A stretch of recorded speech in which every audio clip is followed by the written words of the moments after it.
Go, fiend. Dire team pick.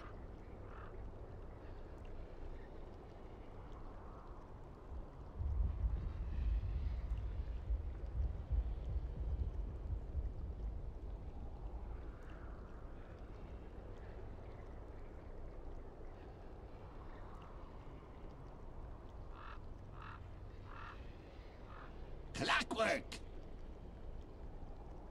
Dire team ban.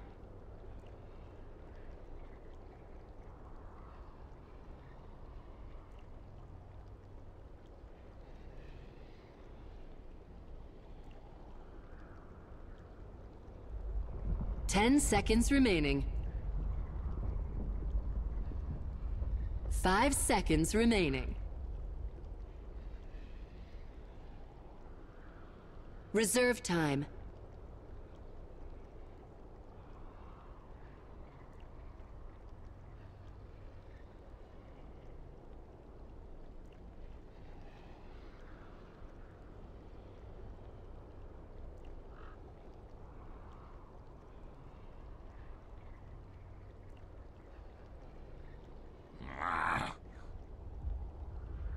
Radiant team ban.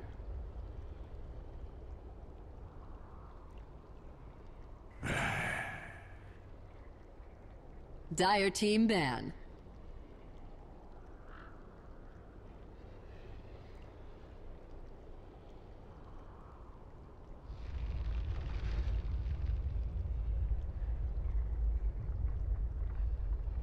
Ten seconds remaining. 5 seconds remaining. Radiant team ban.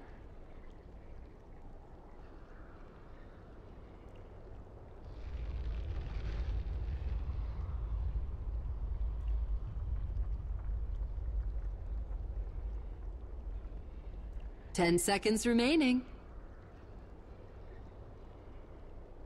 5 seconds remaining. Reserve time.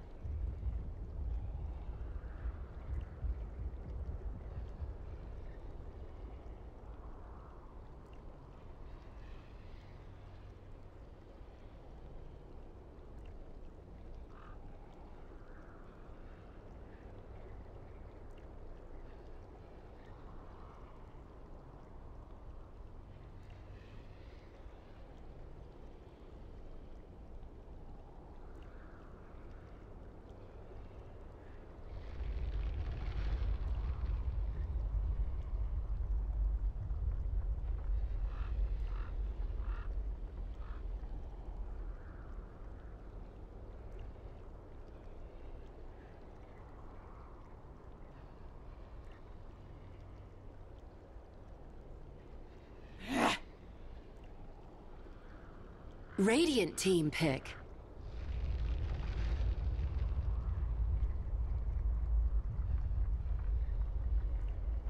Queen of Pain. Dire team pick.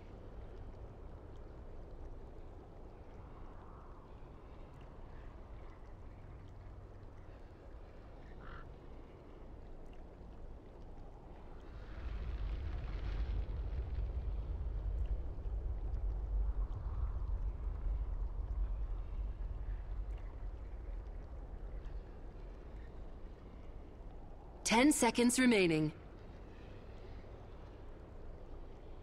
5 seconds remaining.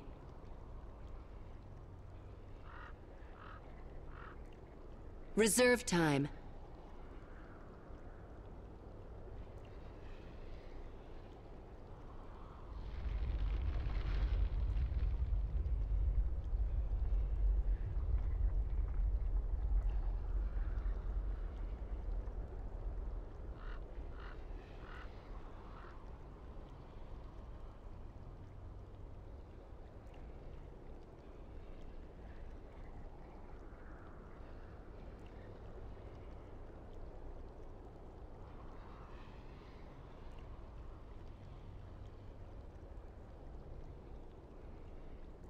Rubik.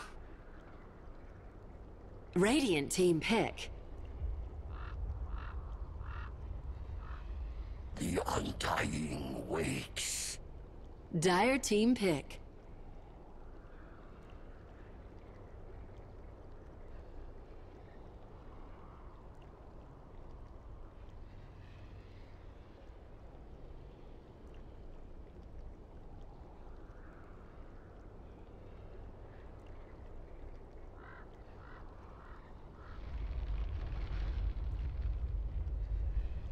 Ten seconds remaining. 5 seconds remaining. Reserve time.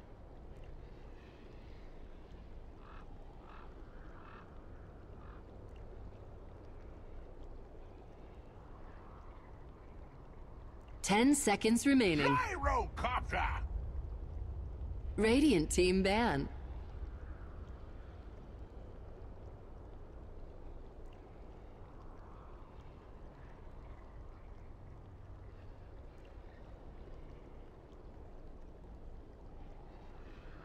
Ten seconds remaining. 5 seconds remaining.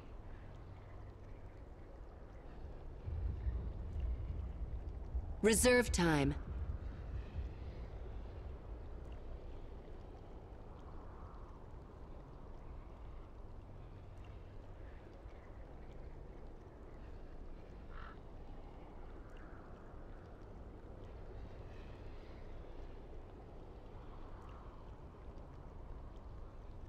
Reserve time. Dire team ban.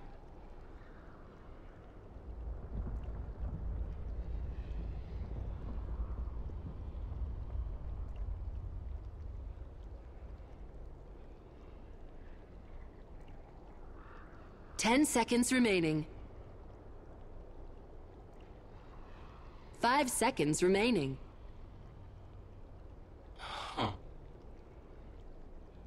Radiant team pick.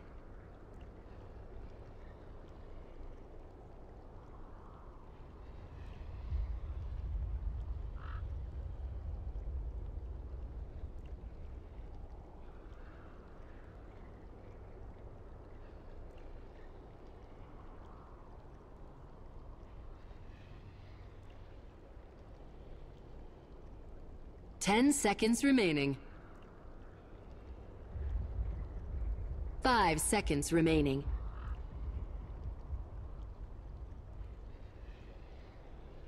Reserve time.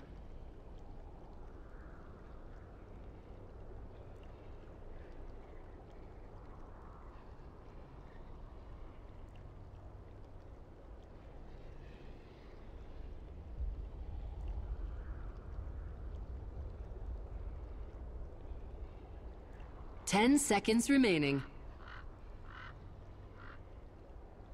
5 seconds remaining. Vengeful spirit. Dire team pick.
Ten seconds remaining. 5 seconds remaining.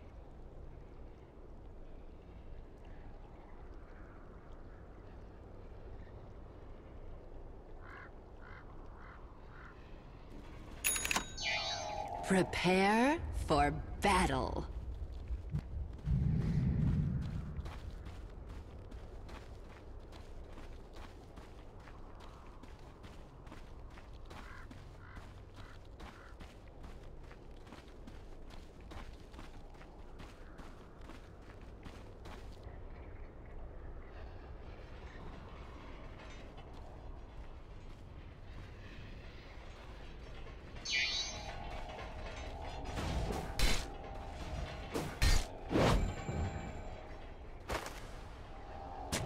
Thank you, Coddle Guy. That's right, we are already seeing a bit of action here in this Game 1 between Evil Geniuses and CDEC. As they're marching 4 heroes into the enemy jungle, they actually managed to scare away, but it's actually going to be Aggressive, who may be a little bit caught here. RTZ trying to get in front of Aggressive to try and body block him, to let those melee heroes. They're going to be able to catch up still, and they might be able to kill him. As they slow him down, they're going to go for the raise. 1, 2, and a third, as RTZ picks up the first blood. A great catch-up for Evil Geniuses. And here we're seeing a new face for CDEC.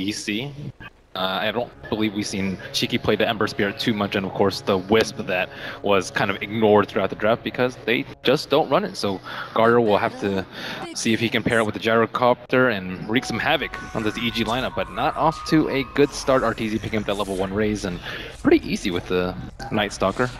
Now, what do you think about, I actually want to take a look at the opposing support. Evil Geniuses running the Vengeful Spirit, a support that we really haven't seen too often, has some decent synergy with the Shadow Fiend when it comes to minus armor, and is a saving hero, but why Avenge over, say, a Dazzle or a Bane, one of the supports that are defensive in nature and much preferred in this current patch? Probably just for the repositioning tool, maybe. Can we turn my... It seems like it's really good with the Shadow Fiend, but aside from that, he offers a lot more to Roshan, I suppose, than the Dazzle. I didn't see whether or not Dazzle was banned out in the draft, but it's way more offensive than the Dazzle. You can actually roam around with the Vengeful Spirit and get some kills, whereas Dazzle, he's usually relegated to babysitting the mid lane, maybe zoning out the off lane and stacking. There's not that much that you can do with Vengeful Spirit, whereas Vengeful Spirit can do all 3 of those, as well as like gank the enemy safe lane, for example, which they already are putting a ton of pressure out with Fear zoning out Aggressive, not really worried about Rocket Barrage at all. Aggressive hasn't even skilled any points. Yeah, you can kind of look at this Undying, and yeah, in a way his Tombstone is countered out by the Flat Cannon, but when it's just the Decay harassment, Undying actually serves as a really powerful harasser against this hero who's very naturally low in HP pool anyway. You can see with 2 different Ks, he's down to 378 HP, which Universe may be able to take advantage of as time goes on. He's really the only hero that can hit the Tombstone though. Like Ember Spirit can't really get up in there and just spend that much time right-clicking the Tombstone, and they have a lot of burst for him as well. Queen of Pain, Vengeful Spirit, and of course the Night Stalker. RTZ knows he's not going to be able to get that top rune. Looks like the bottom rune's going to be covered by XZ as well, and he gets himself a regeneration. That's a nice one. So both runes being covered by CDEC. RTZ still off to a great start thanks to that early first blood. Got a really fast bottle. And this is also Radiant side SF. No one's stacking for him just yet. He can stack for himself in this medium camp, and you'll see him clear through that and get that extra bit of farm over the Ember Spirit, who already, dual laning is going to be losing some of half of his experience to that Wisp. This will really allow RTZ to potentially have a full level, or maybe even 2, on the Ember Spirit.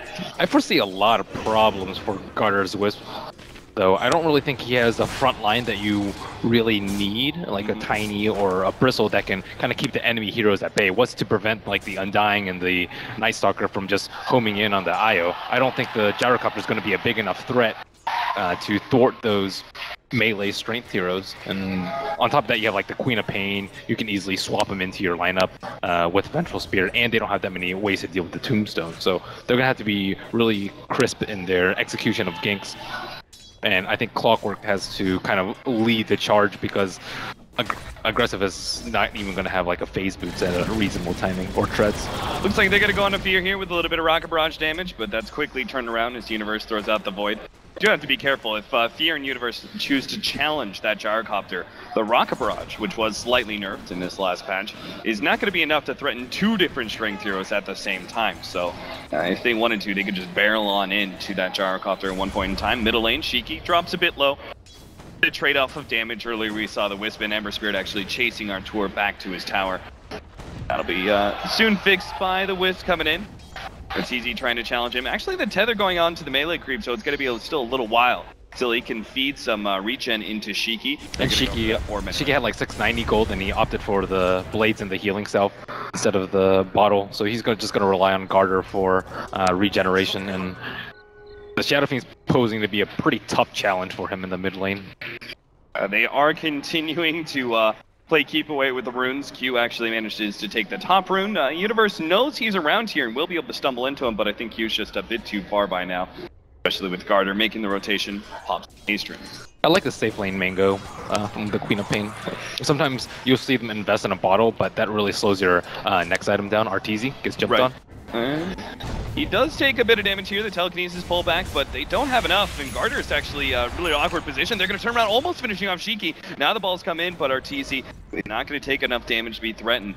And that was almost a 2 versus 3 turnaround with the kill on Shiki. Double raises. They got to be a bit more careful challenging this SF, who has the level advantage over them. They don't really have that many stacks to work with. We see the one large camp on the left side. Oh, Arteezy got greedy. He stuck around and he was low, and you can understand why the 3 heroes showed themselves in the middle lane, but Smail comes in, actually wipes out the Rubik, almost finishes off Garter as well, has another blink in 10 seconds, and it looks like he's going to commit to this one. He's already popped the Mango preemptively. 5 more seconds with the TP in of Shiki. He's going to stop, and in fact, the change might be enough with the tower, but he does have a blink up now as well as the healing salve. He can actually heal himself up and go back in if they're not careful, but a rocket barrage, or sorry, just a regular old rocket from the Clockwork will stop that healing salve in its tracks. Is that the 3-second rule? Trying to fight against the Queen of Pain. Universe is scouting out behind the tower. Shiki's in a lot of trouble. He's only level 5. He has no way to escape this. He doesn't have Flame Guard. Yeah, he really doesn't. Slow down. Oh, no, he doesn't actually manage to get the Void. Now they get the vision, and they will get the kill. The TP's in from Garter. Ooh, he's going to be blown up, it looks like. Universe is going to go back in. Another Void. Well, he's got the Mango, but the right clicks are still powerful enough to get that kill. And CDEC are just being run over. Universe consumes the Mango, hoping to be able to find more, but Evil Genius is just going to look for stacks, but there are none. What a terrible start for CDEC. Gyrocopter's getting nothing, Wisp can't stack, and has died. Ember is having trouble hitting level 6, and you know, Shiki's comfort hero is Lina, which was banned out last from EG, and he's suffering on these melee heroes, and maybe harkens back to the Lina versus Bloodseeker that I saw Shiki get destroyed in, and he's doing okay in terms of CS, but he doesn't have max flame guard. He won't have it until probably level 8, and I think that's going to be far too late for him to have an impact. On top of that, he has to deal with a Night Stalker who will be able to silence him, and is already off to a fantastic start with Zeus and level 5. So the Night Stalker currently is out-leveling the Ember Spirit, which is really, really problematic. And now this huge stack, oh no. Yeah, this is just going to be taken over by Arteezy. Nice rotation. The smoke didn't pay out. And a hero kill, but it definitely was well worth it with taking up the stack and forcing out the top laner for CDEC. They're going to come to the bottom lane. Samael is going to be able to blink himself ahead. XC still has the hook shot and is hoping to be able to find Samael. They see him now and are actually kind of committing there, but it looks like maybe a bit of miscommunication. Rubik wanted to continue forward despite the TP that was coming in at the time, while XZ chose to back down. They just got to keep going in on early game, you know, buy all these small items, urns, magic stick, power treads, and keep trying to fight CDEC. So this is going to be, I don't know, the road for recovery for CDEC is pretty difficult. They can't really stack because they can't protect their stacks at all, and then they aren't level 6, so they can't really fight yet on Gyrocopter and Ember Spirit, both still level 5. And nighttime is almost over. I guess that's the one thing that they can kind of hope to do, but it looks like they're going to try and take over the Radiant jungle to squeeze out any sort of farm that they can. Dire's top tower is under attack. They have good wards up. Looks like they should be able to take this tier 1 without CDEC challenging. Yeah, the Clockwork Hookshot is level 6. This is the time for them to actually get a kill. Ideally, they'd pick up SF as he was stacking or hopefully killing this camp. But unfortunately, that SF is pushing down the top tower. He has a wave. He's going to wave up. Find themselves, yeah. I'm going to say maybe they would go on those supports, but they actually choose to back down, and that's going to be the opportunity for Universe to press forward now. Pop of the Darkness, and running himself in with the Phase Boots, going to try and force this reaction from CDEC. They're going to turn and go onto him, but Arteezy is here to provide the extra damage. Arteezy now trying to run himself out, and what a Sonic Wave! Oh, Samael just comes in and cleans up CDEC nice and neat, and it's only going to be Shiki who may survive, but they're even covering his retreat. If he jumps back to his Remnant, he's going to be immediately stunned up by Universe, the stop of the TP, and he goes down as well. CDEC get wiped by Evil Geniuses. This could be TI5 Finals all over again. Yeah, what a sick read by EG. They know that CDEC, they don't stack and farm to get back in the game. They try and outplay through well-executed team fights and overpowering numbers. And with that one scout and then darkness, they have to run away. Even the observer ward over there, they still can't fight because they don't have vision and no levels. Clockwork tried to save his team by hookshotting in and sacrificing himself, and thwarting that chase down by EG, but they were all there. That's a pretty dramatic lead now for Evil Geniuses. You just take a look at the individual net worth. Top 3 in the board, all EG boys, but there's even the fact that this Undying, 4 position Fear. So CDC will keep doing this. They'll keep smoking and trying to fight and fight and fight. And this is one of the few weaknesses of the team, is that they always choose to fight over farm. So it becomes easy to predict if you're the opposite team. It's like, okay, we'll just avoid fighting until we're 5 or until they get so aggressive that they're going to be baited into a bad position, just like the last fight that they took. Right. Or they wait until 12 minutes, which is nighttime, or they can wait until maybe like 11:10 and then cast darkness 50 seconds, and then that's like a good 5 minutes that you have a really, really nice time of fighting. And still CDEC have nice and aggressive wards up. That's what I really like that from them, instead of setting up defensive wards and catching up in form. It really suits and complements what they want to do in this mid stretch of the game. What about our build for the SF? Instead SF? of going for like a faster SNY, we actually have a Morbid Mask. Yeah, that's something different. They probably just want to concentrate on Roche because they need a little bit of sustain for that. A mech is still fine for that matter. It's just a little bit of a different build for RTZ. I think the mech is super stable, super safe, is really good against CDEC, and can still take towers and do whatever. I'm not really concerned for EG's late game at this point. Yeah. Because CDEC doesn't look like they're going to survive to that. But maybe it's like a Mask of Madness too. We don't know. Oh, it is a HOD. The armor isn't particularly useful this early.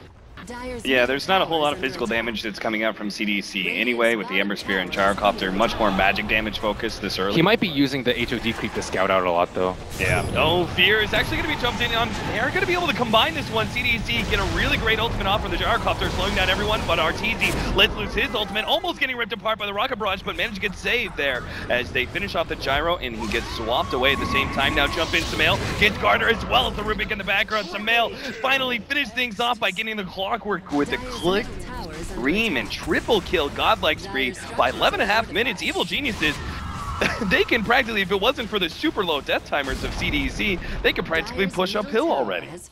Yeah, they're forced to fight early into the Tombstone, as well as the safe lane Queen of Pain. The problem with safe lane Queen of Pain is she doesn't scale amazingly well. She scales decently, but I mean, they're just giving EG everything that they want. Hey, keep fighting us, keep giving us more kills.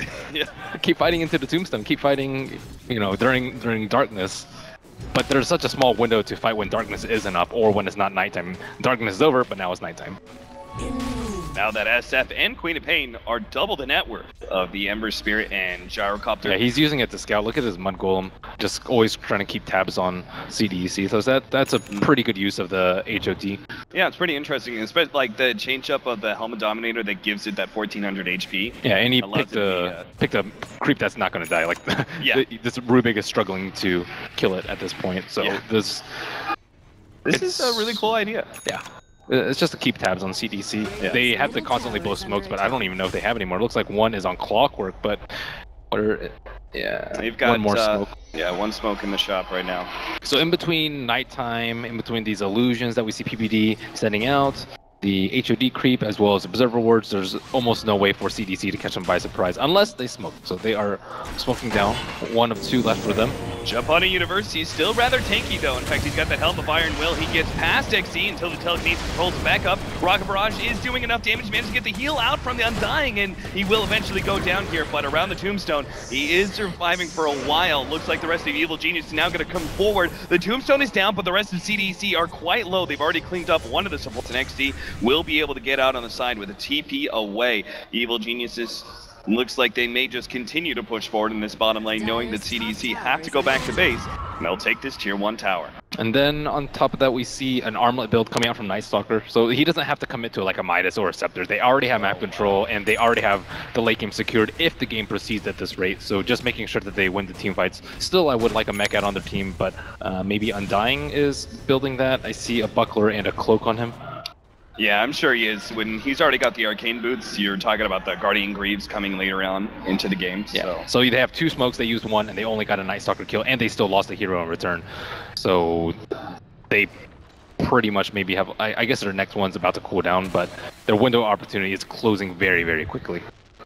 Rocket does spot out a couple of the members of Evil Geniuses. Grouped up pretty heavily around this bottom lane. We'll see where Sumail goes with this. Are they going to continue their aggression, or is Sumail just going to farm out some of these side lanes? He does have the Orchid, so he actually has great solo pick-off potential against heroes like Ember Spirit. And even a Gyrocopter, because he's not even close to a BKB. His, I mean, you can even like Orchid the... Stun swap back in to get the silence, and what a neat combination to take out the Gyrocopter with no damage being dealt to EG. You can even Orchid like the Clockwork when they hook in, and if that cog doesn't hit, they will almost certainly lose the fight. Yeah. So the CDEC have to execute like the next couple of fights perfectly to have a chance.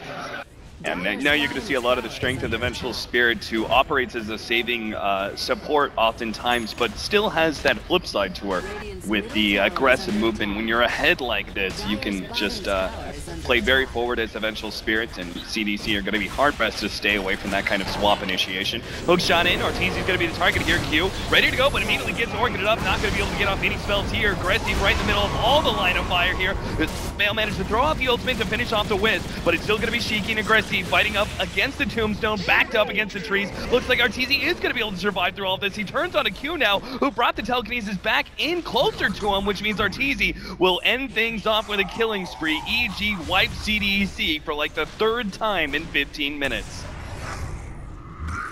Rough. There is no other way to describe it, Ben.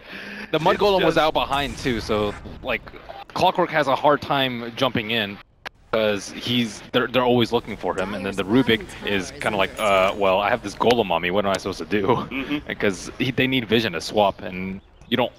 Ideally, you don't want to use a wave because it's 20-second cooldown. So that's. Look at that net worth lead, 14,000 by 16 minutes. AG's playing smart. They know CDEC very well, I guess, from their time at playing against them at TI. And you know that PPD had to do a lot of research, studying into the way they play, the way they move, how they come back from a deficit, what laning matchups are good and bad for them, and it looks like everything just hit at the same time for EG. Like bad lane matchup for Shiki, bad lane matchup for Aggressive, keep those two down, and then like they don't like to stack, so as long as you win the fights, then you should be completely okay. Yeah. CDC looking around for some items that might change some things. XD does have a Blade Mail at the very least. Our Ember Spirit's still very far away from Battle Fury. You're going to have a Yasha coming soon for the Gyrocopter. 4-man smoke in mid. EG going to make their way through the jungle, see if they can catch something out. Doesn't look like they'll get Shiki, so free pick off on Q. What they'll have to be happy with. The sacrifice. So decides to take it just so he can finish off his mech that much sooner. The net worth on Ember and Gyro are just astoundingly low, 5,600, which is just barely above the Undying at this point. And they don't really have enough AoE. Like even if a perfectly executed team fight won't give them enough damage, they're gonna have to steal like Sonic Wave or Requiem in order to even try and damage EG or even put them in critical HP. This is without a mech, mind you. Yeah, this is gonna look, again, like as you were saying, without the mech, it's not even like Arteezy had to build into that kind of early game team fight build in order to ensure they won those fights. They won it without it. Now with the SNY build, they're gonna be able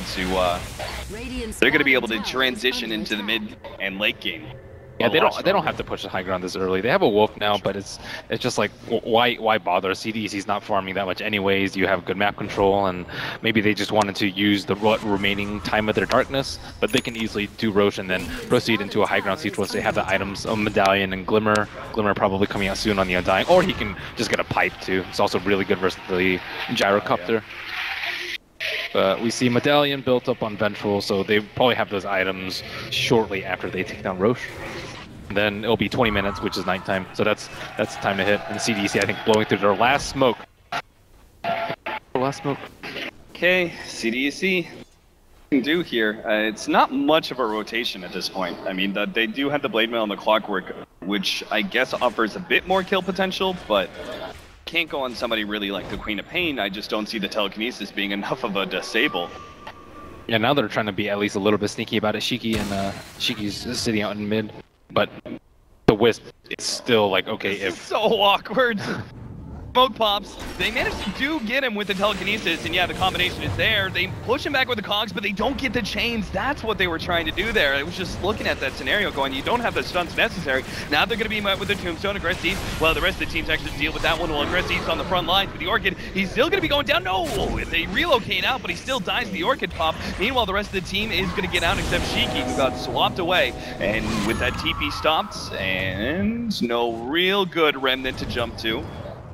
He's just going to be chased down eventually. That's going to be his last one, but the zombies, they're still chasing after him, and Samael's going to catch up eventually with his blink up in 1 more second. And next screen to finish him off, or Sonic Wave. So what we haven't seen to counter Ember Spirit is an early Orchid, just because the Queen of Pains that we've seen have struggled in the early game, and Storm is kind of non-existent in 6.85. So it's kind of cool to see how EG deals with the first pick Ember Spirit. We give him a tough matchup in mid, and then get an Orchid to shut him down later. And like, he has to get Battle Fury or else he'll be useless late game, but he's also just going to be highly susceptible and have to rely on, you know, sick hook shots and cogs and relocates to try and save him from dying during the Orchid silence or even the crippling fear, which we've normally seen to counter the Ember Spirit. Now, normally when I see an SF in this position, I'm looking at MKB. Rapier, dude. But I was in that position, that's what you get. I'm kind of feeling, you know, just go to the data list, right? That's better damage than MKB if there's no evasion. And you're talking about, like, good... Even if CDEC somehow managed to hold out in this game as Q goes down in the top lane, it's going to be a good 20 minutes before we see a potential butterfly. I mean, I honestly think he could get Rapier because it's that he has Aegis. Yeah. You can see Shiki just 3 shots and he has to back himself up. Aggressive comes forward with his ultimate, but EG back out at the perfect time, dodging all that damage. Smail's gonna make sure the mid lane stays pushed out while his team goes uphill once again for the tier 3 at bottom. And a blade mail. Okay. That's one way to turn that broadsword into a fighting item for now. Dire's bottom tower is under They're just kind of in desperation mode.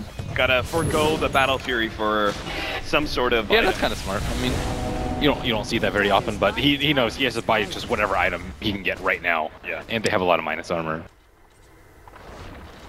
But the early game just went way too poorly for CDEC. Normally you see like Wisp and Gyro like being able to pressure a lot, but the Gyro was just always on the back foot.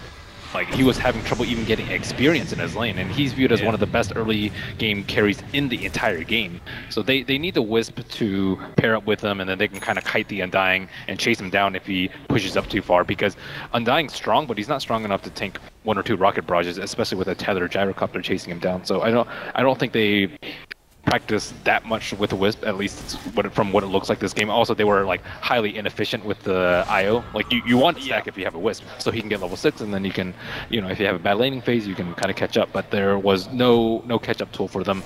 So no early pressure from Wisp, no stacking from them, and both their cores in the mid and top just got utterly destroyed. Yeah, I think that your point that you're making about the inefficient use of the Wisp says the most true things about CDEC. They're going to jump in on RTZ now. They will be able to lock him down and get off all the heal tools.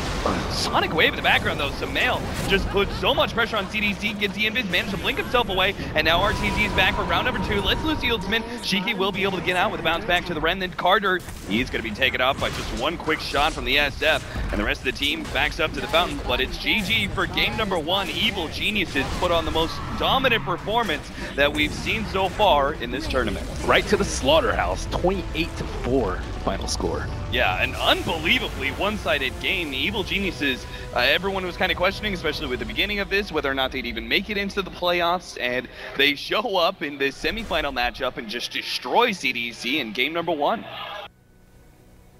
So I'm sure our analysts have a lot to say about that 23-minute game with a lot of action. They're going to have to break down what CDEC need to change up for game number 2.